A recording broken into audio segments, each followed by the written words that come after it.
¿Qué tal, hermano? ¿Cómo está? Nos da mucho gusto recibirle, darle la bienvenida a esta clase, la número 4 del curso Usos y costumbres en los tiempos bíblicos.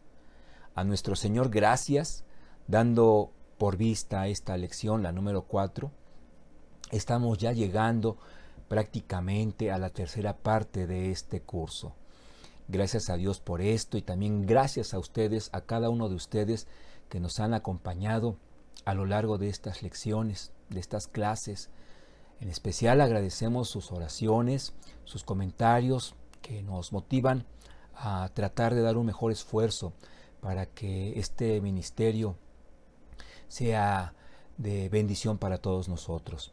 Es nuestro anhelo que en cada clase, al concluir cada lección, usted pueda experimentar al menos un paso adelante en ese conocimiento que deseamos ir adquiriendo cada vez más, en el conocimiento obviamente de la palabra de Dios. Es ese nuestro anhelo. Nuestro mayor deseo es que al concluir cada una de las lecciones de los cursos que se dan en la Escuela de Desarrollo Cristiano, usted pueda decir: he aprendido algo nuevo, he recordado algo importante, he podido profundizar en una enseñanza de la palabra bendita de nuestro Señor. Vamos a orar para seguir aspirando a que así sea en nuestras vidas, que el Señor guíe de principio a fin en este curso, en esta clase, la número 4. Vamos a orar. Señor, en el bendito nombre de Jesús, nuestro amado Salvador, te damos gracias porque hemos ya llegado hasta esta instancia, Señor, la tercera parte de este curso.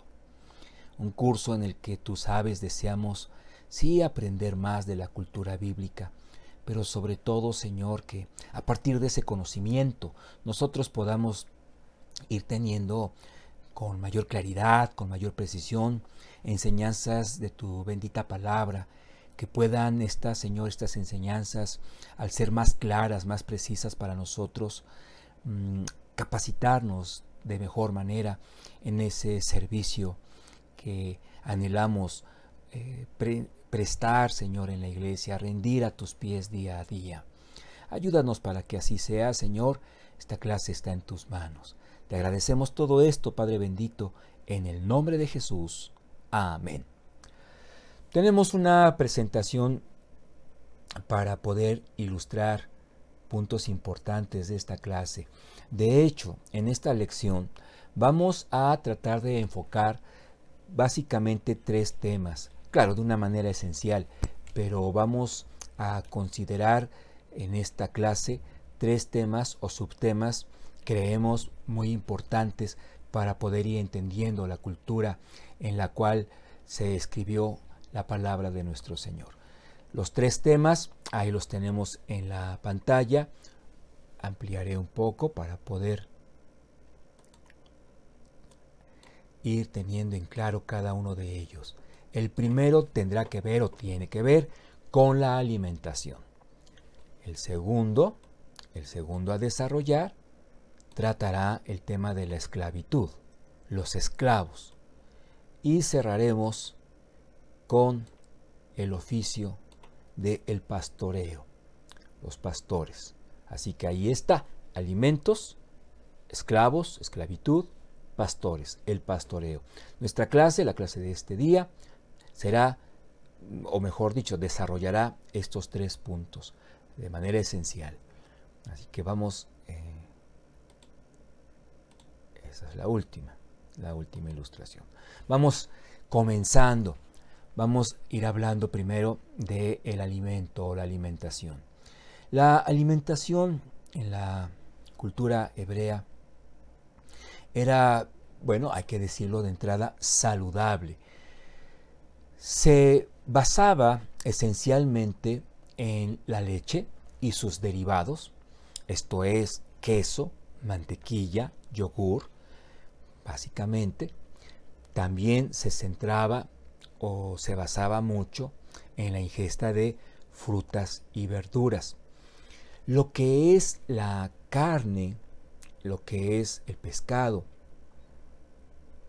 eran alimentos sí conocidos, sí al alcance de la mayoría de las familias, pero se podía considerar a estos dos últimos, la carne, el pescado en especial, como alimentos de carácter más ocasional. Lo básico era la leche, sus derivados, las frutas, las verduras, y estamos dando mención especial al pan. El pan, en el ámbito alimenticio, venía siendo de toda la estructura alimenticia lo básico, lo primordial. Por eso lo estamos dejando para comentarlo con más detenimiento hasta este momento. Leche, sus derivados, frutas, verduras, ocasionalmente carnes, el pescado entre ellas, pero el pan, pensando en la cultura mexicana, era o es el equivalente a la tortilla. Esto es, para la cultura mexicana es difícil considerar la comida mexicana sin la tortilla. La tortilla es básica para muchos de los alimentos que se disfrutan. Entonces, considerando un elemento equivalente de la tortilla en la cultura judía, bueno, pues el pan no podía faltar en las mesas de las familias hebreas. El pan era tan básico, tan constante, tan elemental, tan importante, que llegó a considerarse el concepto del pan como un término más amplio. Es decir, cuando nuestro Señor Jesucristo en la oración modelo, el Padre Nuestro, recordemos, tenemos presente esa expresión en donde dice: el pan nuestro de cada día, dánoslo hoy. Esta expresión de el pan nuestro, el pan, no hace referencia específicamente al pan, sino a todo lo que es el alimento, al sustento. El pan era casi como decir, como sinónimo de el sustento alimenticio, la comida en general. Por eso, y que lo tenemos aquí una ilustración, en Juan 6:35, esta expresión de parte de Jesucristo. Jesús les dijo: yo soy el pan de vida. En otras palabras, o dicho de otro modo, lo que nuestro Señor Jesucristo aquí está expresando es: yo soy quien da sustento a la vida, tomando en consideración que el pan era considerado, válgase la repetición, era ubicado como sinónimo mismo del sustento, la comida, en todo el sentido de la palabra, en el sentido amplio de la palabra. Cuando escuchan a nuestro Señor Jesucristo, los israelitas, cuando oyen esta expresión, yo soy el pan de vida, más de uno entendió perfectamente que no se estaba refiriendo a un elemento entre tantos de la comida o de la dieta básica, sino lo estaban entendiendo con esa expresión tan amplia que contiene el concepto de el pan en esta cultura, en este tiempo. Entonces era como escuchar a Jesús diciendo: yo soy quien da sustento a la vida, no quien sustenta la vida, aunque es cierto, la vida, quien sostiene nuestra vida, Jesucristo. Pero en esta expresión nosotros tenemos todavía un concepto más profundo y más amplio, porque la expresión en sí es: yo soy quien da sustento a la vida. Esto es, si la vida existe, si podemos pensar, hablar, imaginar, expresar el término la vida, es porque Jesucristo es la vida misma. Entonces, ahí tenemos un punto en conexión con elementos culturales, con aspectos espirituales. Entonces, el pan se constituyó como sinónimo de el sustento, el alimento, la comida que como seres humanos requerimos, no solamente como un integrante más de un menú alimenticio. ¿Qué podemos decir por ejemplo, de la sal. Ahí tenemos una ilustración con un puño de sal.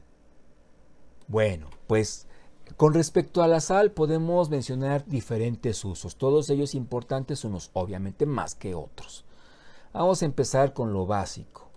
Vamos aquí en esta ilustración tener 5 usos principales de la sal. Job 6:6, si me permite leerlo, dice: ¿se comerá lo desabrido sin sal? Es una pregunta de carácter retórico, esto es, dando por entendido en este caso que la respuesta es no.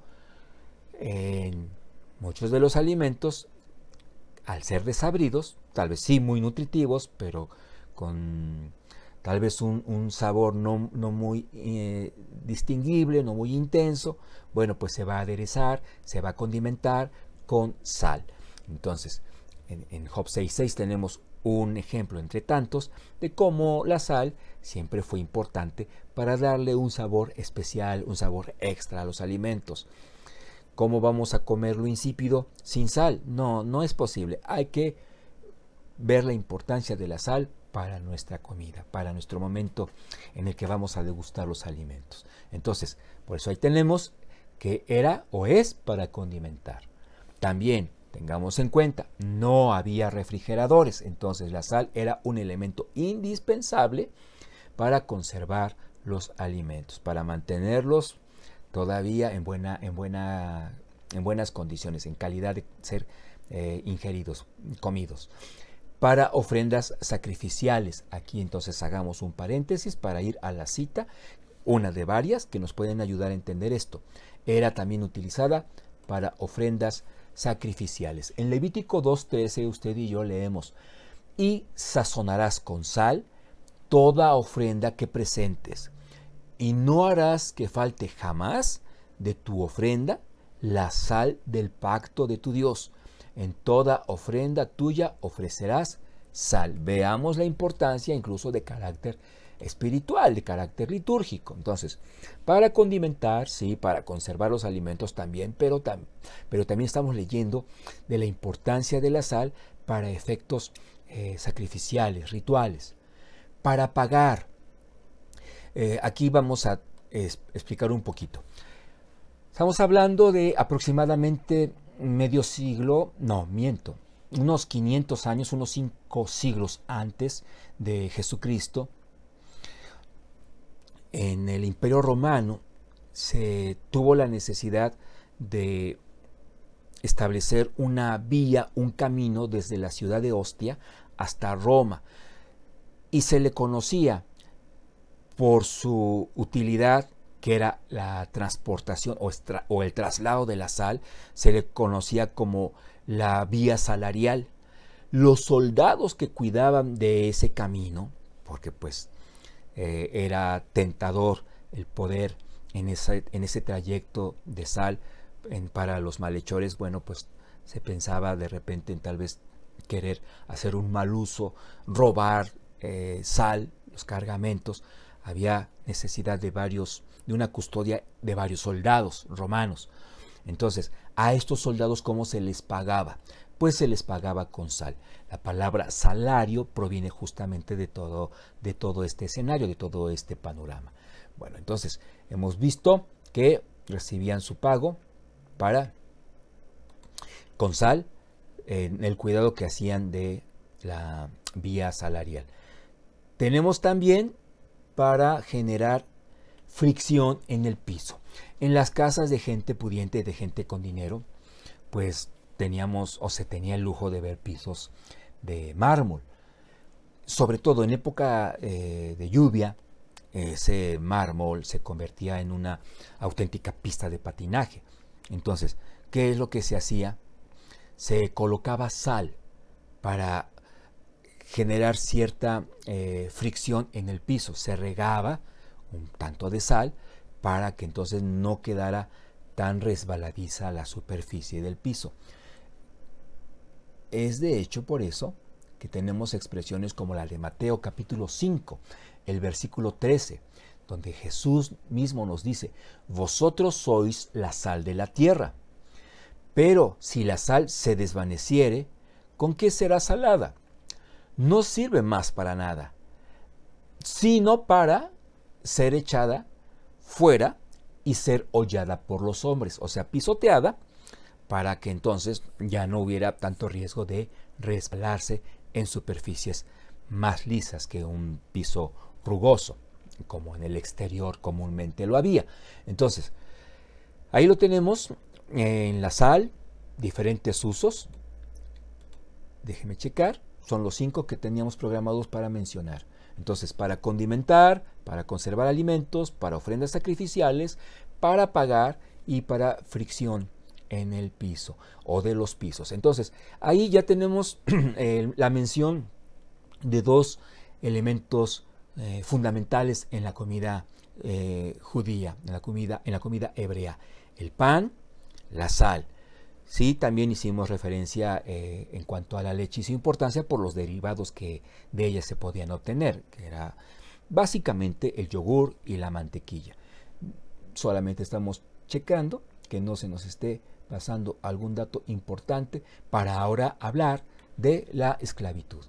Ya en los primeros 15 minutos de esta clase hemos visto la primera, que competía a la alimentación, que era, podemos resumir, tal vez no muy condimentada, tal vez no muy estructurada como los platillos, como la comida típica, digamos, en México, pero muy nutritiva, muy saludable y rica, ¿por qué no decirlo?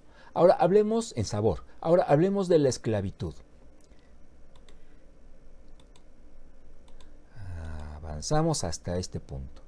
Bueno, abrimos la pantalla para poder hacer una aclaración en el tema de la, de la esclavitud. Los esclavos podían provenir de 2 fuentes principales.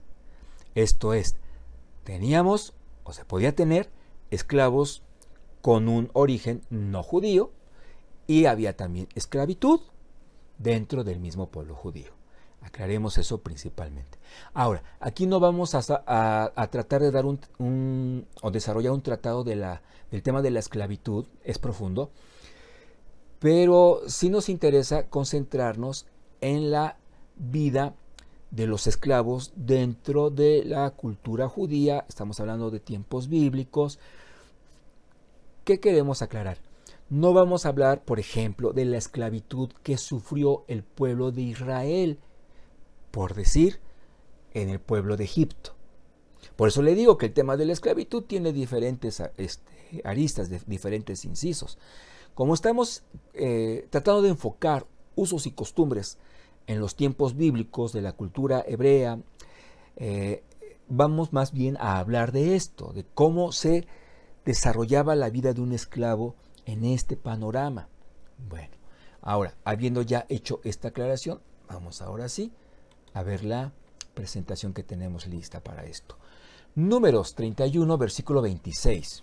En este versículo, yo entiendo, confío en que cuando hacemos referencia con un solo versículo, es en el entendido de que es solamente por cuestiones de tiempo un ejemplo entre varios.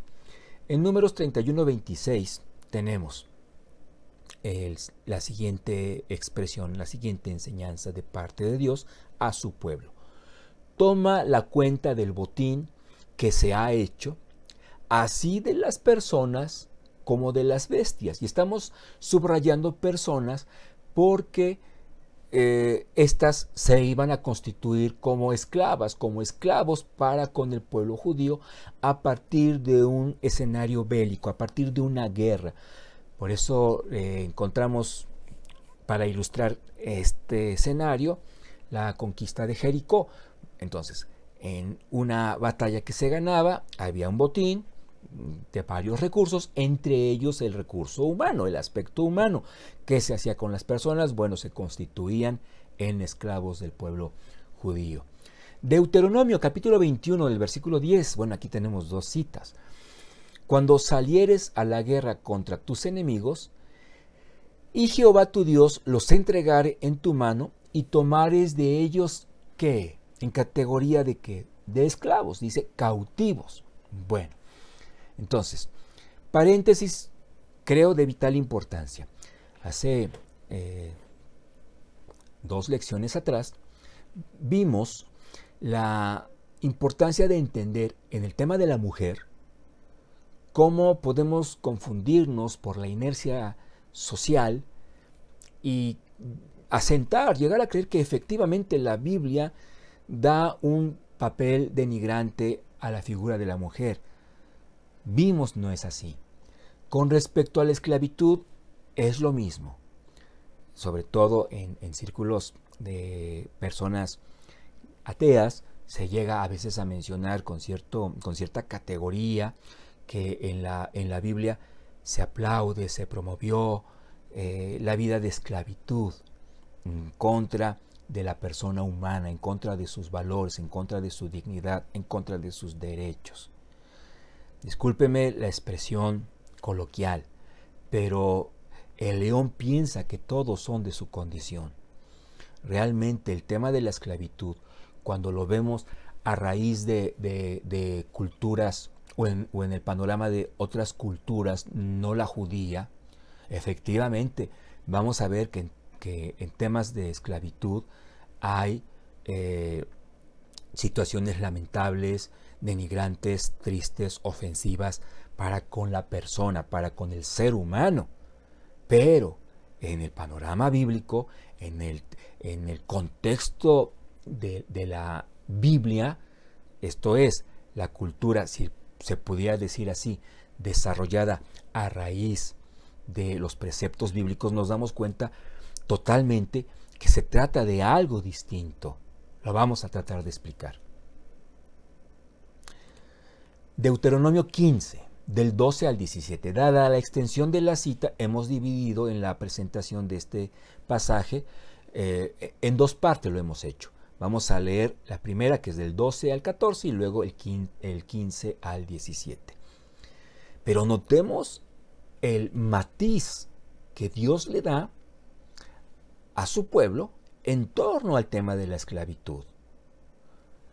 Decimos, los esclavos pueden provenir de 2 fuentes: prisioneros de guerra y, vamos a ver, dentro de la misma competencia judía, es decir, dentro de los mismos judíos, cómo se desarrollaba, cómo se establecía, cómo se desarrollaba, incluso cómo se consumaba el tema de la esclavitud. Versículo 12. Si se vendiere a ti tu hermano hebreo o hebrea, lo que decíamos, y te hubieres servido 6 años, al 7º le despedirás libre. En negritas ponemos la palabra libre. Al séptimo año, en el del jubileo. 13. Y cuando lo despidieres libre, no le enviarás con las manos vacías. Recordemos Éxodo. Aquí sí vamos a transportarnos un tanto a la esclavitud denigrante que sufrió el pueblo de Dios en Egipto. ¿Qué pasó ahí? Los egipcios dieron oro, dieron utensilios, dieron pertenencias, muchas cosas, con tal de que el pueblo de Dios no saliera con las manos vacías.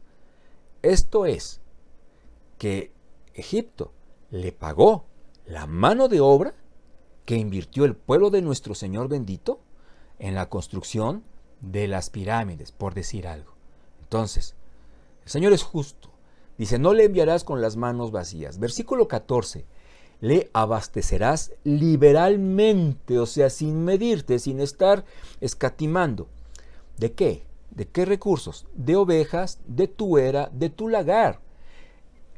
Para resumir, dice el Señor, le darás de aquello en que Jehová te hubiere bendecido. Punto. Entonces, vea cómo se trata el tema de la esclavitud en cuanto a Dios para con su pueblo en este caso.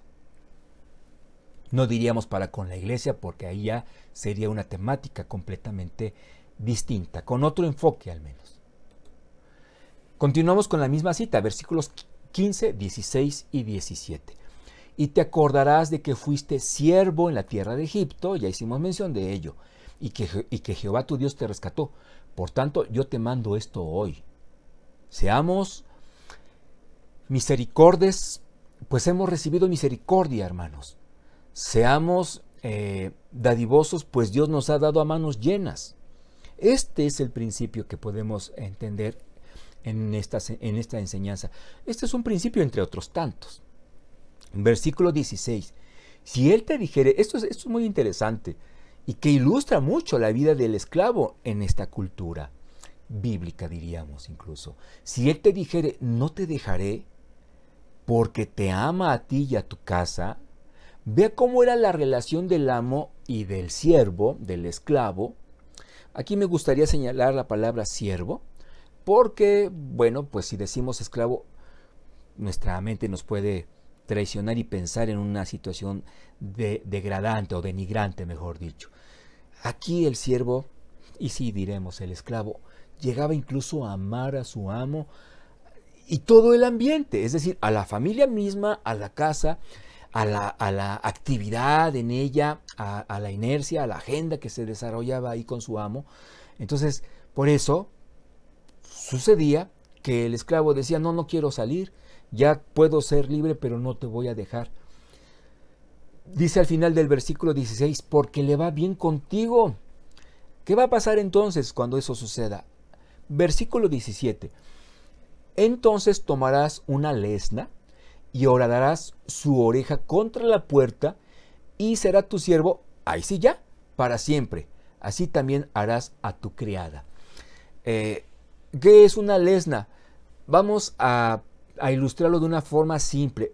Una especie de picayelo, o sea, había un mango de madera y una punta, ¿verdad? Que podía servir para que en un acto simbólico, al clavar ese picayelo a la puerta, perforando la oreja del siervo, se establecía, te quedas para siempre por tu voluntad. Entonces, así de distinto es el panorama en términos de la esclavitud cuando de la palabra de Dios se refiere. Nada que ver con otros entornos como en Egipto. Tenemos también aquí, déjeme checar, hemos dicho que dos fuentes, prisioneros de guerra, a veces nosotros como judíos teníamos una deuda, bueno, pues nos vendíamos como esclavos.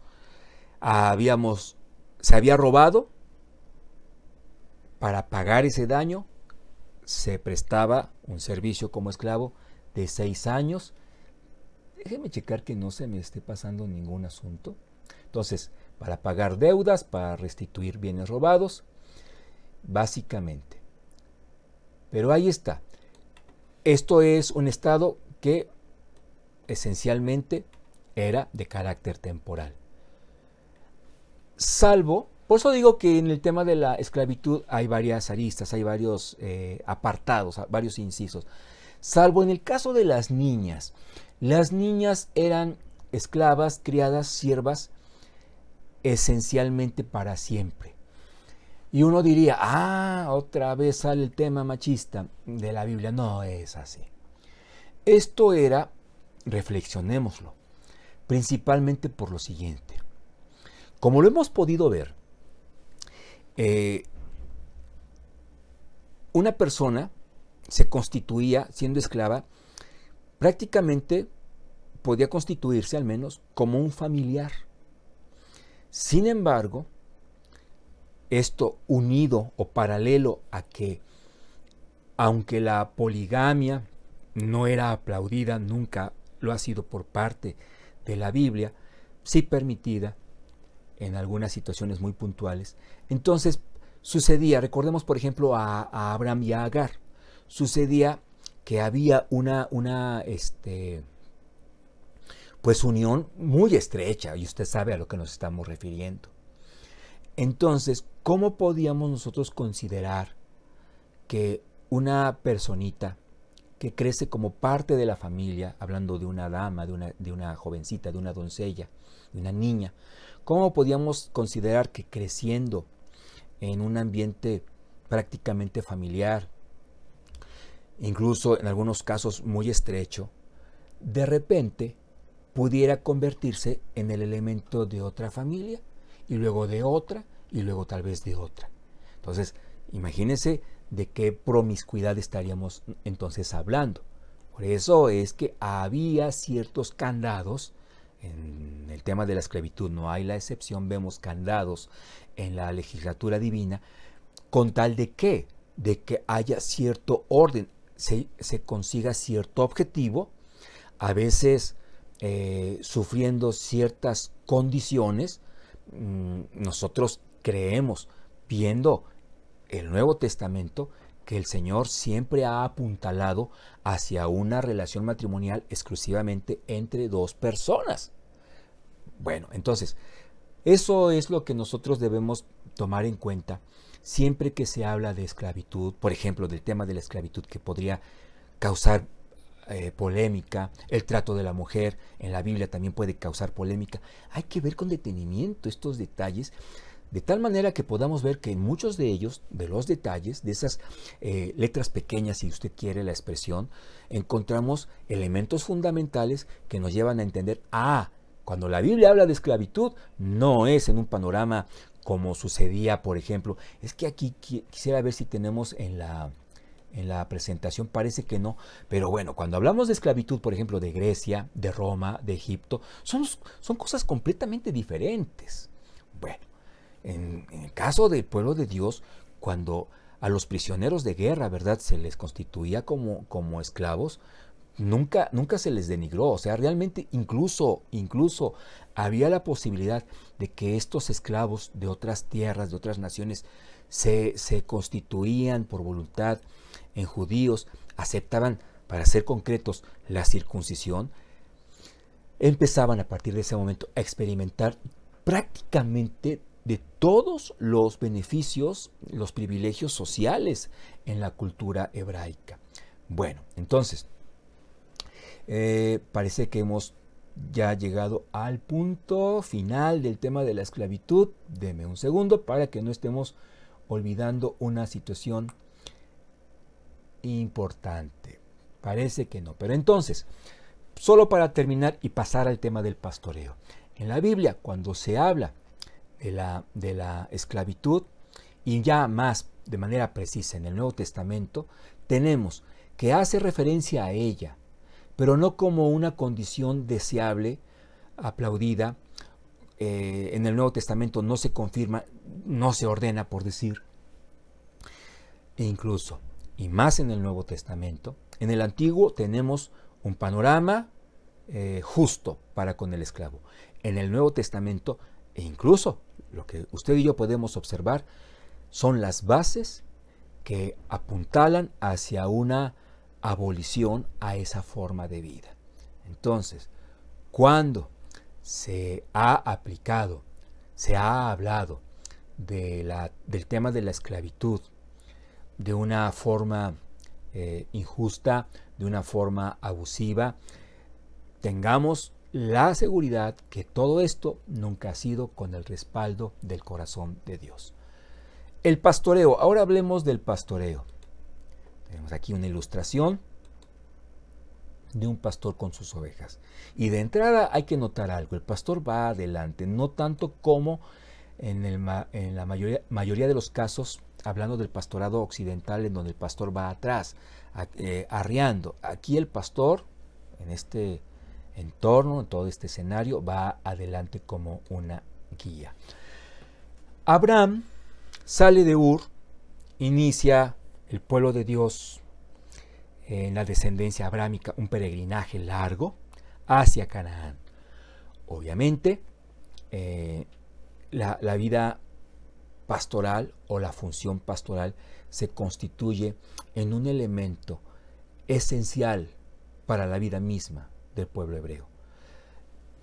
Porque estamos hablando de una situación nómada en donde, pues, los recursos, el potencial económico, si me permite decirlo así, debe tener esa misma naturaleza, una naturaleza nómada.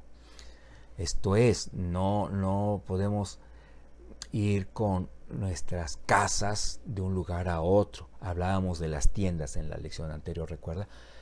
El patrimonio, voy a decirlo de esta forma, el patrimonio o gran parte del patrimonio de una familia se constituía por su ganado o en su ganado o de su ganado. Entonces, por eso era una actividad muy desarrollada. Ya asentado el pueblo judío, no pudo prescindir de todo esto, porque tan solo pensemos de el ganado que podíamos nosotros obtener: carne, la leche, pieles, lana. Entonces, vea cómo si el patrimonio de una familia estaba asentado en gran medida en su ganado. Entonces, transportando esto a una etapa moderna, si nosotros tenemos recursos, vamos a imaginar muchos recursos, algo difícil por su cantidad, por su valor, de ser controlado fácilmente por uno mismo, ¿qué hacemos? Bueno, pues contratamos a un contador. Válgase la equivalencia. Nosotros, hablando de este panorama judío, vamos a contratar a pastores para que ellos cuiden nuestro patrimonio. Y es curioso porque, aunque es una equivalencia un tanto frágil, no deja de tener una similitud, tanto como los administradores vendrían siendo en aquel entonces los que se dedicaban al cultivo. ¿Por qué? Porque un administrador lo que busca es que los recursos crezcan, en el buen sentido de la palabra, exploten, se multipliquen, se maximicen. Entonces, nosotros vamos a buscar de mejores técnicas para que el alimento o la cosecha sea más abundante, los frutos sean más grandes, etc. Y el contador y el pastor va a ser el que cuide los recursos fijos, o vamos a decir que todo aquello que nos va a representar serían los activos, una ganancia extra. Mi oveja me va a dar lana, leche, etcétera, ¿no? Entonces, los oficios de aquel entonces tienen su equivalente en la actualidad, de cierta manera. Muy importantes, sí, los que cultivaban, no es tema de esta clase, pero los que cuidaban del patrimonio, del rebaño, eran contratados. Los pastores eran... sí, nosotros como familia podíamos cuidar de nuestro ganado, pero había la suma importancia, necesidad, diríamos, de contratar gente que se dedicara a cuidar de una manera, voy a poner tal vez entrecomillado, profesional, a nuestras ovejas, a nuestras cabras. Permiso de avanzar para que podamos ver esto del cuidado de este patrimonio. Proverbios 27, del 23 al 24, dice: sé diligente en conocer el estado de tus ovejas y mira con cuidado por tus rebaños, porque las riquezas, vea con qué compara la Biblia todo esto, las riquezas no duran para siempre, y será la corona para perpetuas generaciones. Entonces, me llama la atención, ¿no? Esto del estado de tus ovejas, como un estado bancario. Cuida de tus ovejitas, de tus animalitos, con mucha atención, presta mucha atención a ello. Y entonces, insisto, a veces en esa complejidad de la tarea misma se contrataba a personas para el pastorado. Estos, los pastores, vamos a abrir un poco la toma, eran expertos, puesto que se dedicaban a ello de una forma muy especial. Entonces, aquí en esta ilustración que usted y yo vimos, va de nuevo,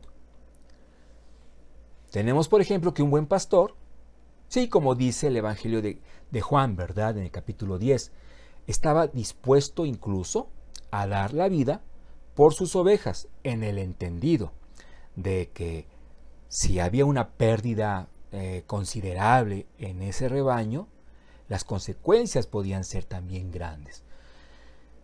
El Salmo 23 en su segunda parte dice: junto a aguas de reposo me pastoreará, hablando de un cuidado excelente por parte de Jehová, por parte de nuestro Dios. Diríamos, siendo Jesús el buen pastor, por parte de Cristo mismo.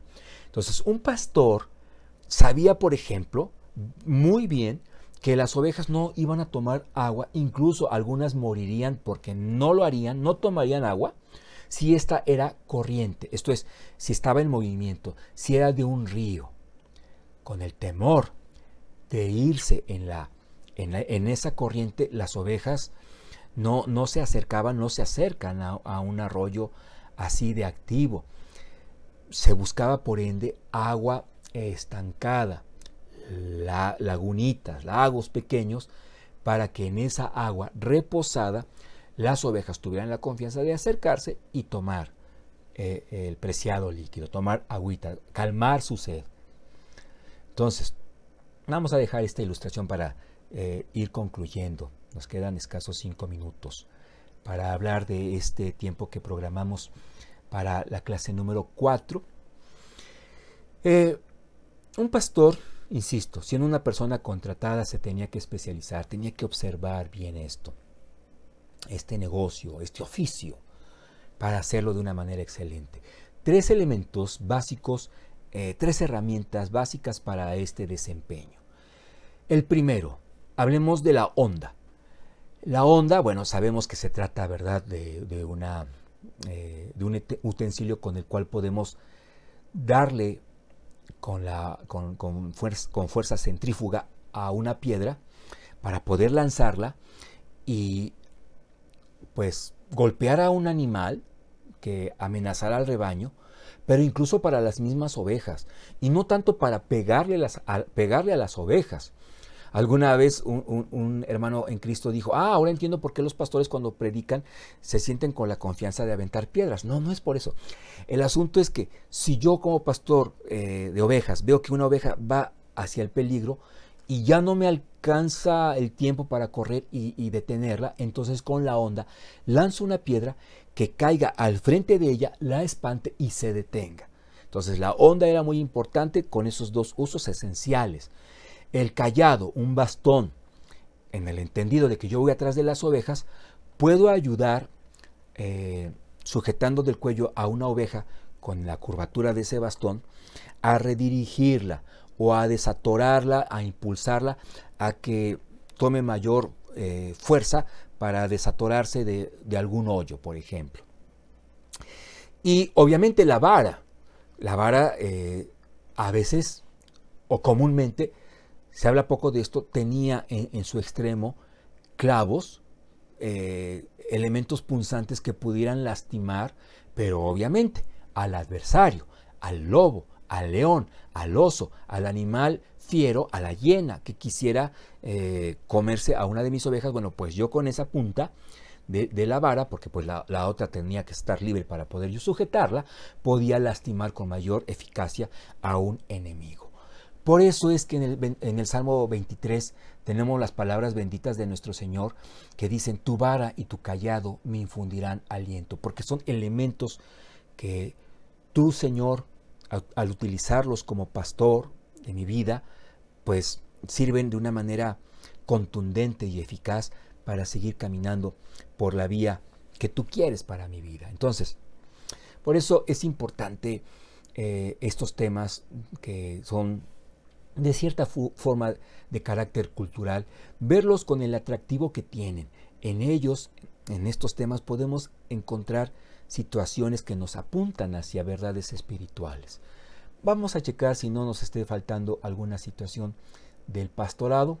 Parece que no, pero ahí está. Bueno, pues era una función muy importante con la que se podía ganar la vida. En esta ilustración en donde tenemos a las ovejas tomando agua, pues de entrada nos viene a la mente un panorama de tranquilidad, un panorama tranquilo que ayudaba al mismo pastor a reflexionar, a tener una comunión fácil, estrecha, sin el trajín, ¿verdad?, con Dios. Y bueno, pues ayudaba muchísimo a fortalecer carácter, comunicación con Dios. Así que, le digo, hay muchas enseñanzas, no sé si decir escondidas, pero sí no tan a la vista, y que por lo mismo la invitación es conocer estos temas con detenimiento para ver ese punto de concordancia con aspectos de tipo espiritual. Hermanos y amigos de la Iglesia Bíblica Torre Fuerte, ha sido una gran bendición el poder desarrollar con usted esta lección, la número 4. Vamos a orar para concluir.